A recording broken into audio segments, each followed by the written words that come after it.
Shalom Pak, selamat malam bagi rekan-rekan yang mengikuti Bara Digital Ministry. Tema kita hari ini adalah sampai gadget memisahkan kita dengan tanda tanya. Tentu teman-teman mengerti dan memahami bahwa tema ini bertitik tolak dari janji pernikahan yang sering diucapkan itu kan. Sampai maut memisahkan kita. Artinya kita percaya bahwa kehidupan pernikahan itu dirancangkan Tuhan sampai maut memisahkan. Tetapi di tengah perkembangan teknologi yang ada, saudara-saudara, yang terjadi seringkali adalah belum sampai maut memisahkan, orang sudah dipisahkan, pasangan sudah dipisahkan oleh banyak hal, termasuk oleh gawai atau gadgetnya.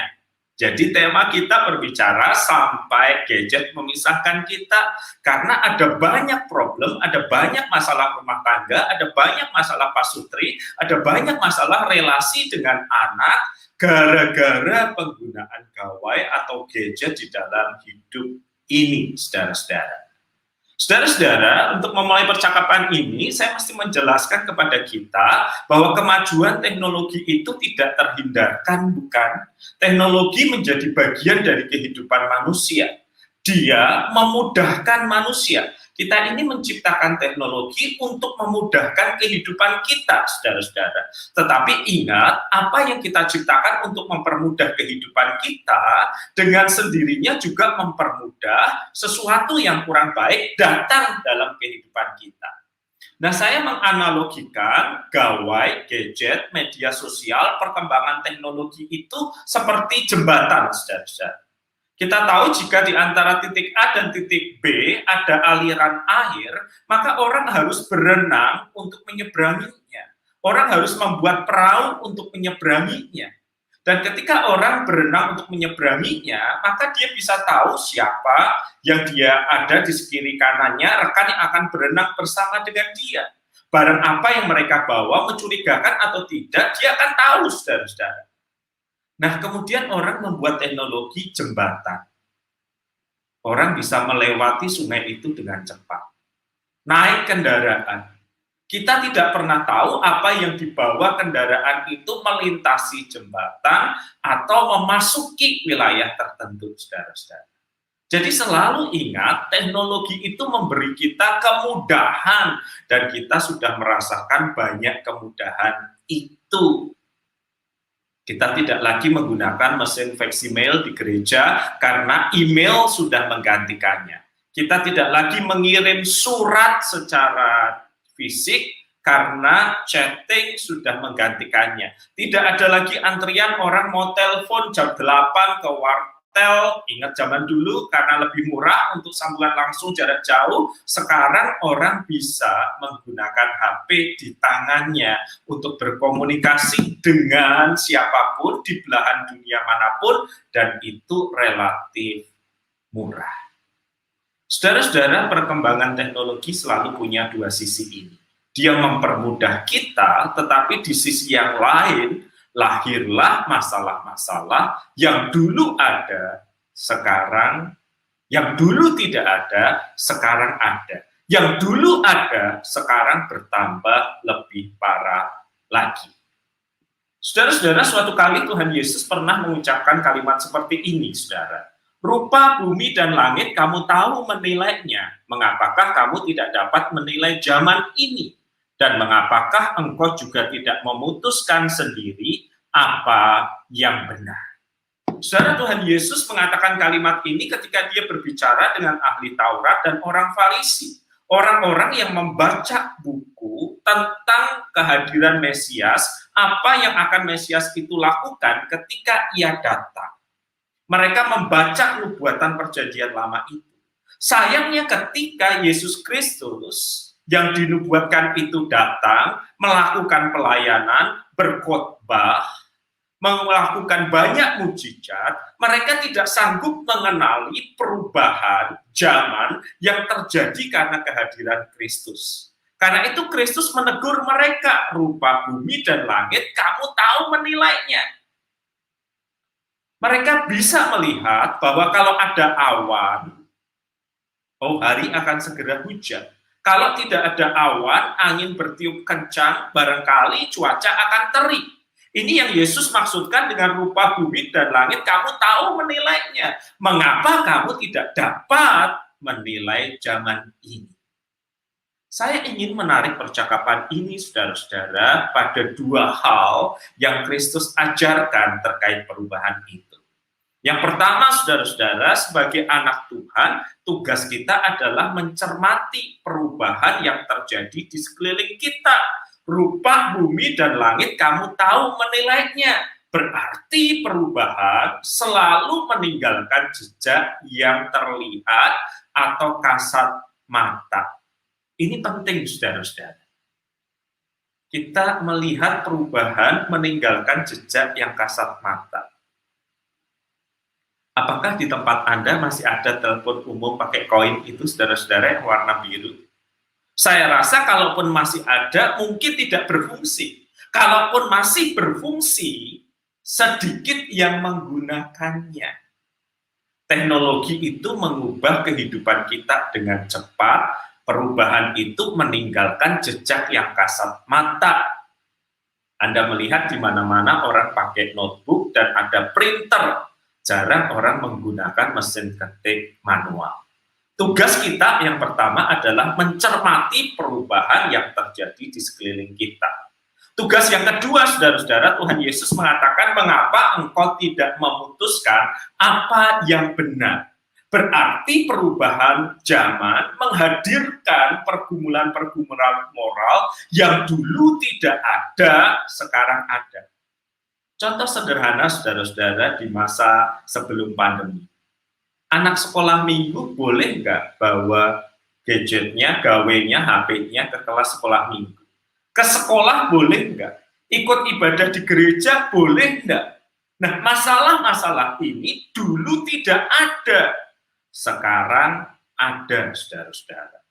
Ketika berkhotbah di satu gereja, di ruang kebaktian remajanya, di belakang tiap kursi dikasih tulisan, dilarang main HP, mata Tuhan melihat.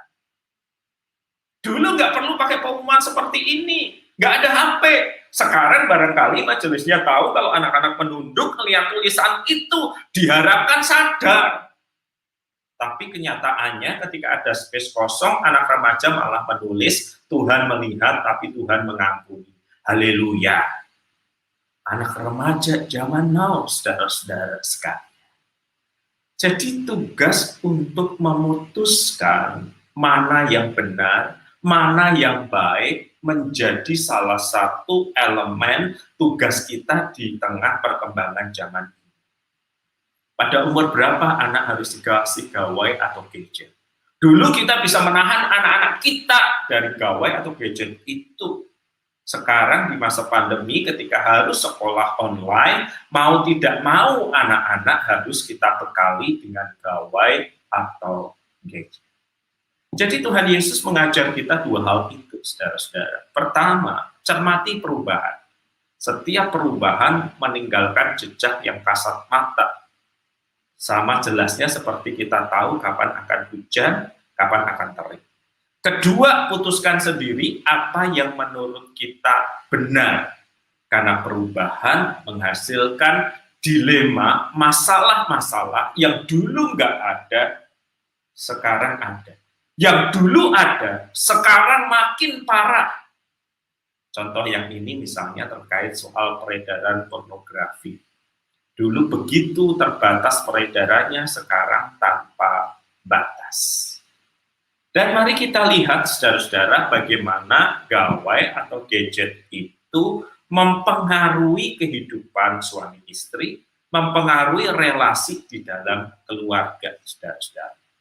Pengaruh yang pertama, saudara-saudara, adalah gawai, gadget kita, media sosial kita, memberikan ruang untuk kesenangan pribadi yang menyita waktu bersama. Zaman dulu, kita masih bisa duduk di ruang makan, di mall, menikmati makanan yang ada, berbicara satu dengan yang lain. Sekarang Anda lihat apa yang terlihat di mall ketika satu keluarga duduk makan. Rata-rata mereka menikmati makan, tetapi satu tangan memegang gawai lagi. Suami seperti itu, istri seperti itu, anak-anak juga seperti itu. Hadir di tempat yang sama, tetapi fokus perhatiannya berbeda satu dengan yang lain. Gawai atau gadget dan media sosial telah menyita banyak waktu kita bersama dan memberikan kita kesenangan yang bersifat pribadi. Dan Anda tahu akibatnya dalam relasi suami istri kan? Seringkali ketika sang istri curhat, cerita, suaminya asik main HP, sang istri marah dan berkata, "Pak, kalau aku cerita dengerin dong aku dong, jangan lihat HP." Lalu sang suami menjawab, "Ma, dengerin pakai telinga atau pakai mata?" Dan selanjutnya konflik bisa terjadi, saling membalas bisa terjadi. Berapa banyak orang tua yang mengeluh, "Pak, anak saya kalau dipanggil dia nggak noleh.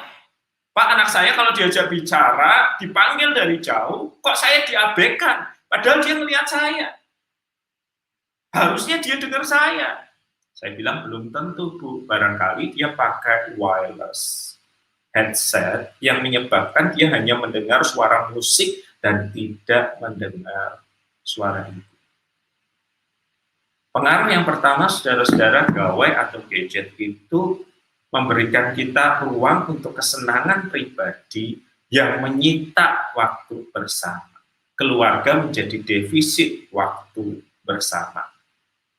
Yang kedua, saudara-saudara, gawai, gadget, dan media sosial itu memberikan ruang private yang tersembunyi dari pasangan, yang tersembunyi dari anggota keluarga lainnya.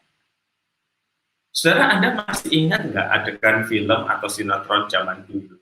Ketika sang istri curiga bahwa suaminya selingkuh, maka tas kerja suaminya akan dibuka, ada nggak surat di situ, maka baju sang suaminya akan diciumi, ada nggak bau parfum perempuan yang lain. Itu so yesterday, saudara-saudara.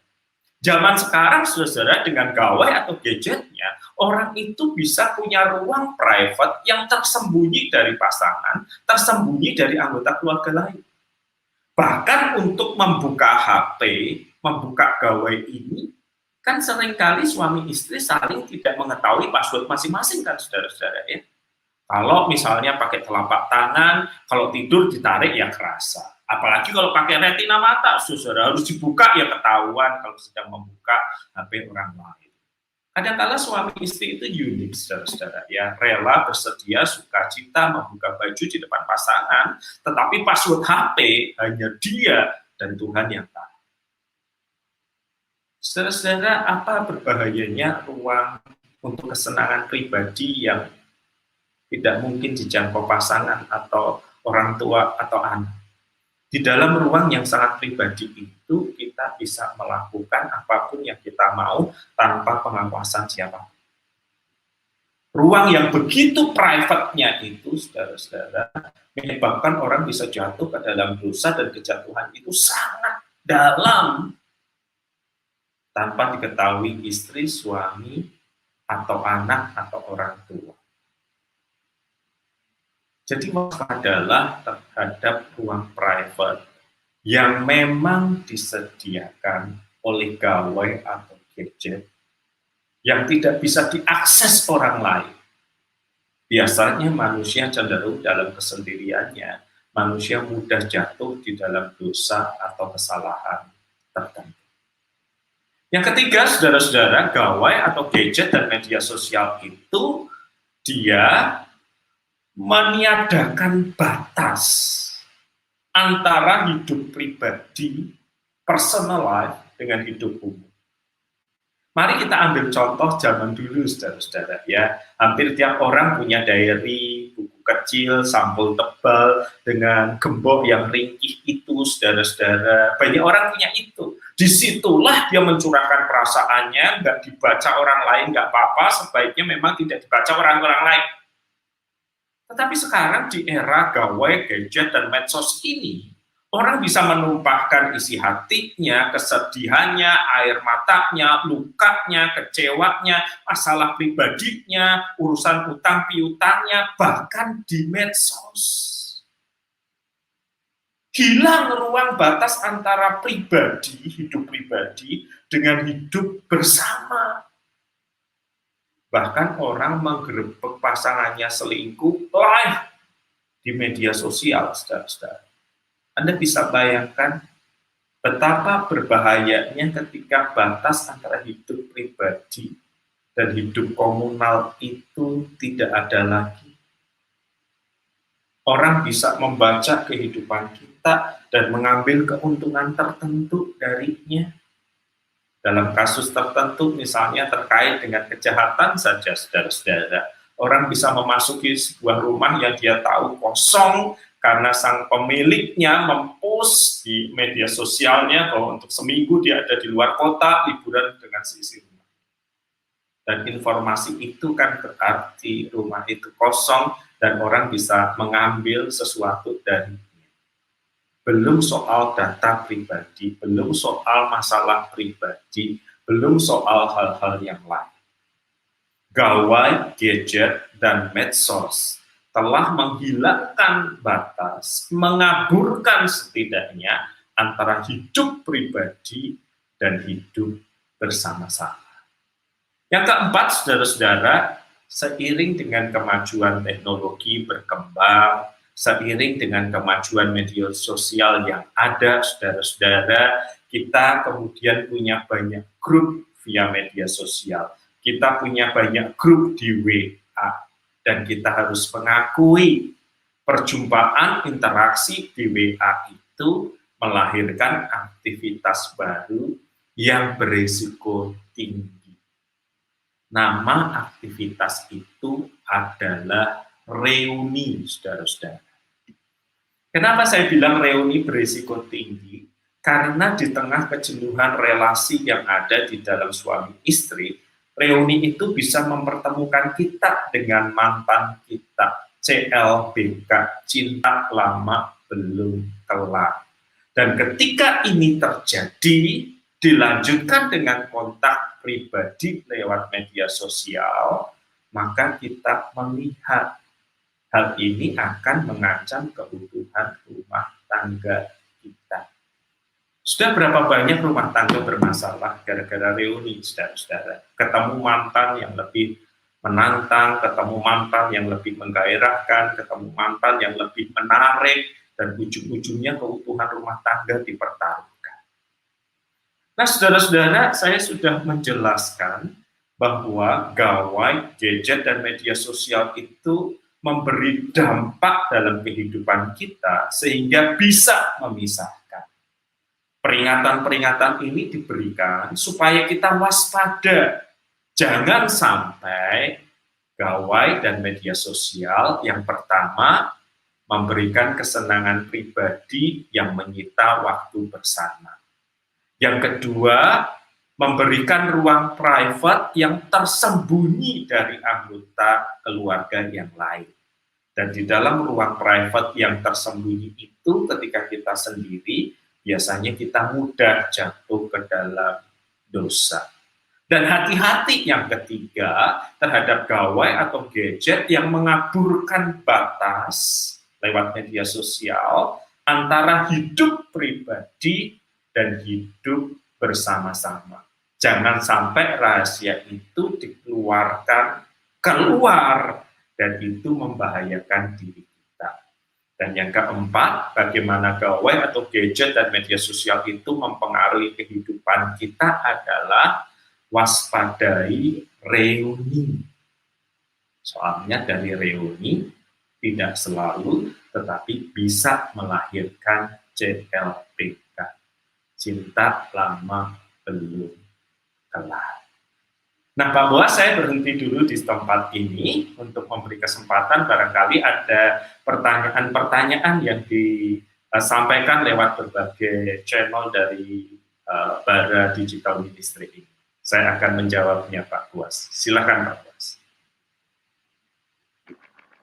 Wow, ini cukup banyak pertanyaan yang masuk.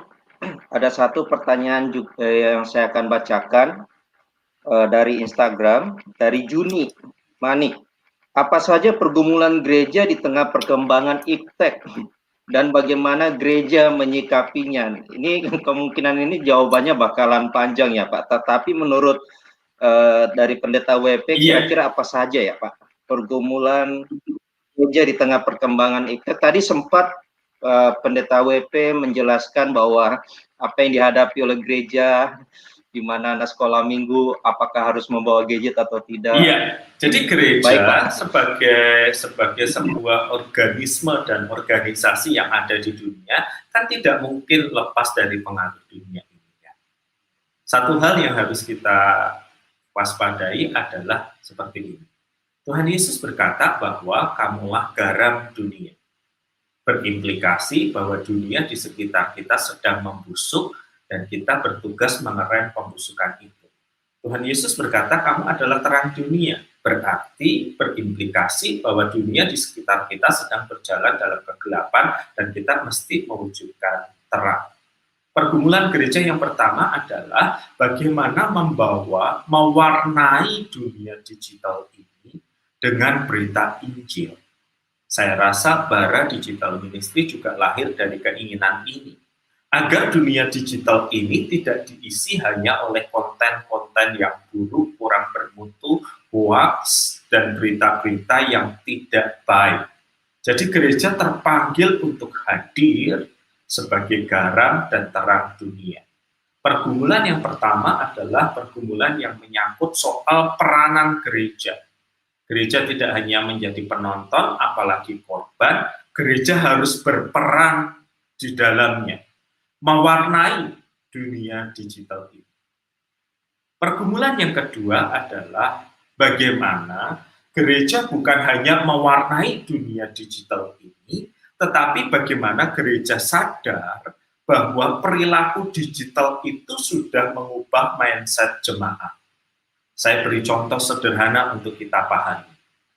Kita lewat media sosial, beberapa detik nonton iklan Thailand, kita udah ketawa ngakak atau nangis.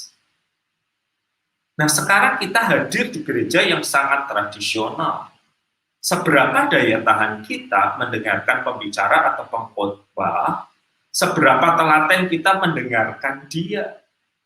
Mau tidak mau, jemaat yang dilayani ini sudah diubah cara berpikir dan perilakunya lewat gawai atau gadget ini.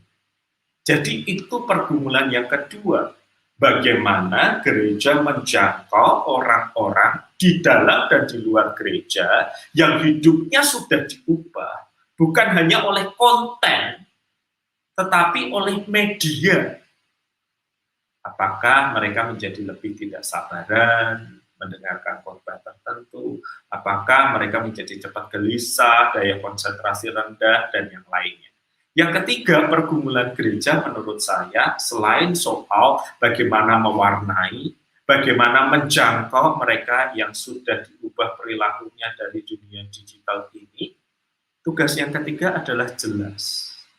Bagaimana kita mendampingi anak-anak dan anggota kita untuk bisa memilah konten yang baik, yang berbobot, yang berkualitas, bukan hoax. Apalagi di tengah era yang orang sering sebut post-truth. Post-truth atau pasca kebenaran itu berarti hal-hal yang objektif sebagai kriteria kebenaran diganti dengan hal-hal yang lebih subjektif. Misalnya, kalau bagi saya tokoh tertentu itu layak saya idolakan, maka apapun yang dia lakukan adalah baik dan benar. Semua orang yang nggak suka sama dia salah. Jadi kita tidak lagi bisa objektif, tetapi kita dipengaruhi oleh realita post-truth itu. Nah, tugas gereja yang ketiga adalah mengajar untuk memilih dan memilah mana yang benar, mana yang secara objektif adalah sebuah kebenaran. Nah, tiga hal itu Pak Buas semoga menolong memberi gambaran besar. Ini tema menarik untuk dipercakapkan lebih lanjut ya. Wow, sangat menarik Pak. Ini kiranya nanti ada saatnya Pak Wahyu juga akan menjelaskan lebih detail lagi Pak buat rekan-rekan semua. Dan ini merupakan pergumulan banyak pelayan Tuhan saat ini. Ada lagi yang bertanya demikian, ini merupakan pertanyaan yang datang juga dari Instagram. Dia menyampaikan seperti ini, Pak. Sebenarnya bagaimana sih kita mengetahui bahwa kita itu masuk dalam kategori kecanduan gadget? Oke, Karena kadang-kadang kita tiap hari menggunakan gadget, tapi kita nggak tahu ini batasannya sudah harusnya seperti apa, Pak, di dalam penggunaan. Apakah dihitung jam atau seperti apa? Apalagi kan banyak orang yang juga bahkan pelayanan lewat media dan ya. bekerja lewat media. Nah, Ya, bagaimana, Pak, saya ingin untuk hal ini? membedakan dengan jelas ya, gawai atau gadget sebagai sarana untuk bekerja, sarana untuk belajar. Gawai atau gadget sebagai sarana bekerja atau belajar berarti mengikuti jam belajar, mengikuti jam kerja. Artinya ada saat di mana kita dengan sukarela, sukacita meletakkan gawai atau gadget kita. Kalau itu bisa kita lakukan, kita belum tahap kecanduan. Salah satu indikasi kuat kita sudah kecanduan adalah ketika dia menjadi sarana kita untuk melarikan diri dari kelelahan, kepengapan hidup, dan ini satu-satunya cara. Nah, ini sudah masuk aspek kecanduan. Saya sebut kecanduan soalnya adalah sebab kalau ini tidak ada, HP tidak ada, somehow kita merasa gelisah, somehow kita merasa ada yang kurang, pengen segera meraih, walaupun ada pilihan untuk tidak, dia menjadi satu-satunya sumber penghiburan kita, maka kita tahu ini adalah tanda dari kecanduan. Jadi bedakan jelas ya, kalau untuk kebutuhan bekerja, kebutuhan belajar, kita malah senang ketika melepasnya. Aduh, sudah selesai kelas, aduh, sudah selesai pekerjaan, istirahat. Itu kita masih menggunakannya dengan pantas. Tetapi setelah disebut kecanduan adalah ketika dia menjadi satu-satunya tempat di mana kita melarikan diri, padahal ada tempat-tempat atau aktivitas yang lain. Kalau dalam diri anak-anak tandanya lebih jelas. Dari mana kita tahu Pak anak-anak kecanduan? Yaitu ketika dia dilarang, dia mencuri-curi waktu, mencuri-curi kesempatan untuk main HP. Walaupun sudah dilarang. Itu adalah salah satu tanda yang paling kuat kalau anak-anak itu sudah kecanduan. Kalau orang dewasa, nah seringkali mereka tidak mau mengakui bahwa mereka kecanduan. Tetapi ketika ini sudah menjadi satu-satunya tempat melarikan diri, maka kita tahu kecanduan itu sudah mulai ada. Semoga menolong Pak Buas untuk menjawab secara ringkas pertanyaannya. Oh, ini bisa jadi topik tersendiri justru, Pak. Betul Pak. Nah, ini ada satu komentar, saya berpikir juga ini bakal melengkapi 4 poin dari Pak Wahyu. Dia menyampaikan seperti ini, Pak. Selamat malam Pak WP.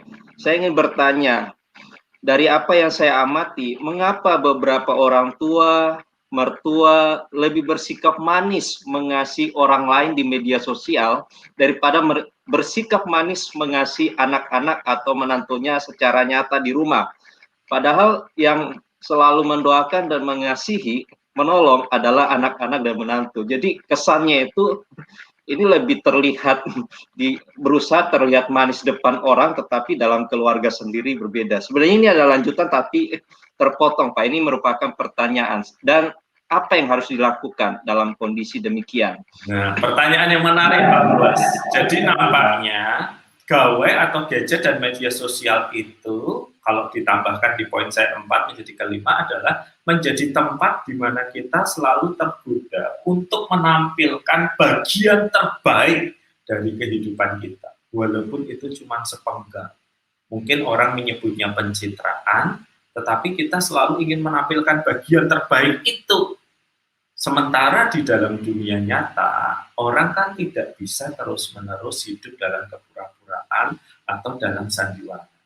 Itu sebabnya tidak mengherankan ada orang-orang tertentu membangun citra yang bukan dirinya via media sosial, sementara hidup nyatanya berantakan.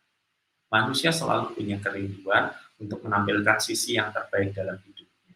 Contoh sederhana bukan hanya perilaku, foto yang ditampilkan di medsos pasti sudah diedit, sudah diolah sedemikian rupa sehingga jauh lebih baik dari kenyataan yang ada.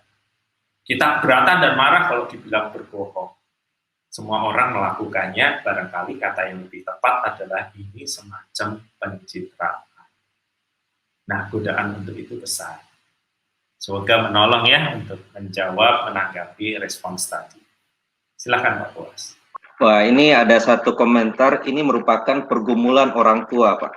Jadi dia sampaikan seperti ini dari Instagram. Sebagai ortu, apa yang harus kita katakan dengan anak jika anak kita agar mereka tidak membuat kunci atau membuat private di handphone mereka, Pak? Mungkin maksudnya ini bagaimana sih supaya orang tua juga bisa tahu apa saja yang dikerjakan anak mereka atau dilihat anak mereka di media sosial. Kebanyakan anak-anak sekarang, bahkan anak muda, cenderung memprivat, Pak, terhadap gadget merek. Iya, Pak Boas. Sebenarnya kalau kita tarik ini lebih awal, sebelum diberikan gawai atau gadget ini, kita kan harus mengingatkan umurnya berapa ya. Tetapi oke lah, sekarang di masa pandemi semua harus memegang ini. Kedua, sebaiknya ada perjanjian ya, ketika memberikan gawai atau gadget kepada anak-anak, bahwa papa mama boleh memeriksanya, bahwa password yang kamu tahu, papa mama juga harus tahu. Dari awal itu sudah bagian dari kesepakatan untuk menggunakan gawai atau gadget. Yang ketiga, yang perlu disampaikan kepada anak-anak adalah ini terutama bukan hanya soal bagaimana papa mama percaya sama kamu. Papa mama bisa percaya sama kamu, tetapi orang di luar sana bisa melakukan yang jahat terhadap dirimu. Nah, sebenarnya kalau hal-hal ini disampaikan di awal, saya rasa lebih menyenangkan. Apalagi dengan memakai piranti tertentu yang tersedia lewat Google, bahwa kita bisa memantau aktivitas anak kita, bahkan tanpa kita memegang handphone-nya. Itu ada caranya terlebih dahulu. Nah, tetapi bagi saya yang paling penting justru adalah pendampingan dan keteladanan. Ya, jadi orang tua jangan sampai bilang HP nggak boleh dibawa tidur, tetapi orang tua juga membawa tidur. HP nggak boleh dibawa ke kamar mandi, orang tua bawa ke kamar mandi. Lebih baik pembimbingan melalui keteladanan dan percakapan yang konkret. Bahwa ada konten-konten yang tidak baik, konten-konten yang tidak sehat, papa mama pun terima, sebaiknya kamu berjuang untuk menghindari. Karena percuma kita ketat di rumah kita, tetapi ketika dia bergaul dengan teman-temannya, dia menjadi liar. Yang harus ditumbuhkan bukanlah pengawasan, karena selalu terbatas. Yang harus ditumbuhkan adalah kesadaran, konten ini pantas enggak? Konten ini layak enggak? Konten ini patut enggak? Dan itu ada dalam diskusi terus-menerus. Sebab godaan yang dihadapi anak-anak itu begitu besar. Semoga menolong dulu jawaban ini untuk pertanyaan tadi. Silakan Pak Boas. Oh, menarik sekali, ini masih banyak komentar, tetapi karena waktu ya Pak, ini pertanyaan terakhir dari rekan-rekan semua, saya mewakili rekan-rekan, ada yang menyampaikan seperti ini Pak, bagaimana atau tips apa sih yang Pendeta WP lakukan di dalam keluarga ketika membagi antara pelayanan gadget dengan keluarga, sehingga itu seimbang Pak, karena ini banyak yang menjadi pergumulan bagi rekan-rekan kita, bagaimana mereka harus lakukan sebenarnya membagi waktu tersebut. Kalau dulu antara pekerjaan dengan keluarga, sekarang ada ditambah gadget. Betul. Gimana? Iya, Bapak Ibu, yang harus kita sadari pertama-tama adalah tidak akan ada waktu bagi keluarga kalau kita tidak mengadakan.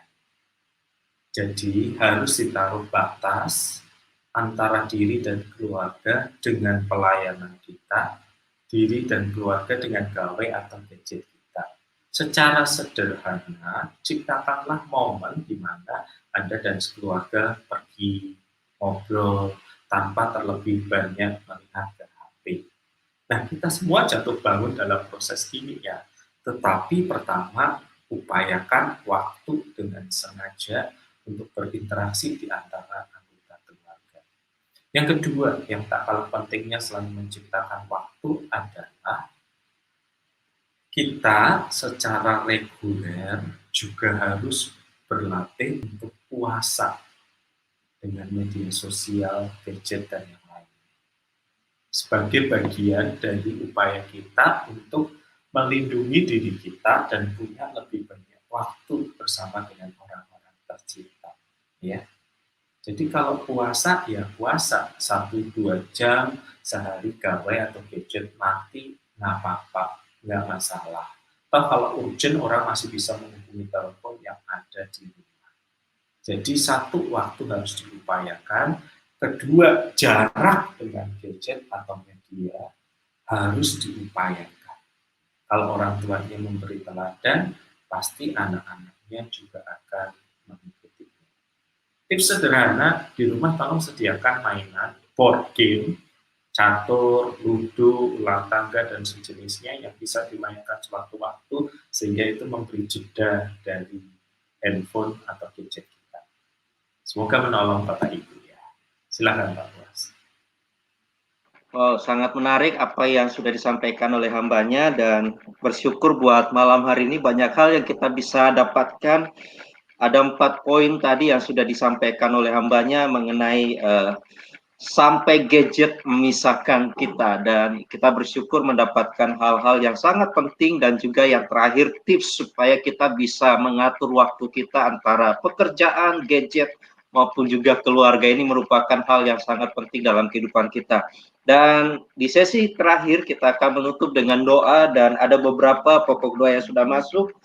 Saya akan bacakan dari Ance Bia di Instagram menyampaikan mohon dukungan doa buat adik saya yang cacat saat ini dalam keadaan sakit, badan bengkak dari kaki sampai muka, perut juga bengkak. Jadi kita doakan buat rekan kita, adik dari Ance namanya. Kemudian ada juga yang menyampaikan dari Agriani, Shalom Pak, dukung dalam doa untuk tenaga kesehatan yang masih berjuang saat ini. Mungkin saat ini ada 2 pokok doa yang masuk. Dan saya persilakan kepada hambanya untuk menolong kita mendoakan buat rekan-rekan yang ada, yang menyaksikan maupun juga yang saat ini sedang berjuang khususnya dalam dunia kesehatan. Baik Pak. Mari kita berdoa. Tuhan, kami mendengar tadi permohonan doa untuk adik dari Ance yang ada dalam keadaan sakit. Kiranya kasih karunia kebaikan, penyertaan Tuhan yang menyembuhkan dan memulihkan. Kami juga terus berdoa untuk Indonesia di tengah pandemi yang masih kami rasakan. Perjuangan para tenaga kesehatan, perjuangan yang berat bagi mereka. Kiranya Tuhan dan damai sejahtera dari Kristus menyertai mereka di masa pandemi. Tolong setiap kami berkati para pemimpin kami, ya Kristus. Di dalam nama-Mu kami berdoa. Amin. Mewakili rekan-rekan yang ada mengucapkan terima kasih buat hambanya Pak Wahyu Pramudia atau biasa dipanggil Pak WP atau Pendeta WP untuk firman Tuhan dan juga penjelasan malam hari ini yang sungguh memberkati setiap kita.